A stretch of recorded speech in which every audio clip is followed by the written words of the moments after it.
ఉపాధి హామీ పథకాన్ని వ్యవసాయానికి అనుసంధానం కోసం కృషి చేస్తామన్నారు మంత్రి సీతక్క.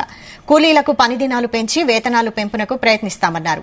హైదరాబాద్ లో గ్రామీణ ఉపాధి హామీ చట్టం అమలు సవాళ్లు అంశంపై నిర్వహించిన రాష్ట సదస్సులో మంత్రి సీతక్క పాల్గొన్నారు.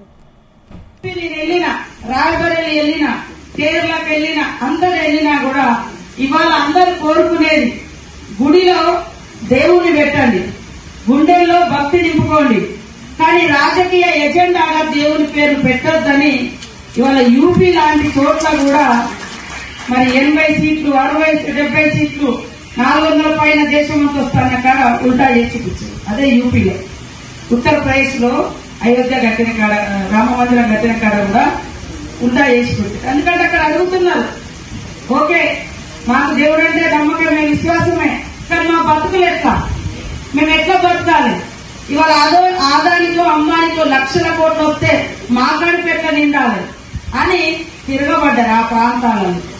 కాబట్టి ఇప్పటికైనా కూడా పేదల పక్షాన, రైతుల పక్షాన, అట్టడు వర్గాల పక్షాన, మహిళల పక్షాన, కష్టాలలో ఎవరుంటారో ఆ వర్గాల పక్షాన మనమందరం ఉండి కేంద్రం నుంచి వచ్చేటువంటి నిధుల కోసం ఖచ్చితంగా ఈ రాష్ట్ర ప్రయోజనాలు, పేదల ప్రయోజనాలు, ఈ యొక్క ఉపాధి హామీ చట్టంలో ఉన్నటువంటి అన్ని అంశాలను సాధించుకునే దిశగా మీ అందరితో మేము కూడా గొంతు కలుపుతాము.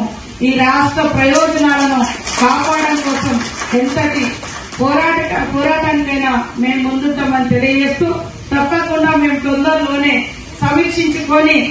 సమీక్ష నిర్వహించి మా పరిధిలో ఉన్నాయన్ని మేము అమలు చేస్తూ మిగతా కేంద్రంతో ఏదైతే ఉన్నదో కేంద్రంతో లింక్ ఉన్నటువంటి కేంద్రం ద్వారా రావాల్సినటువంటి వాటి కోసం కూడా నేను వెళ్ళినా, రాయబరేలి వెళ్ళినా, కేరళకి వెళ్ళినా, అందరు వెళ్ళినా కూడా ఇవాళ అందరు కోరుకునేది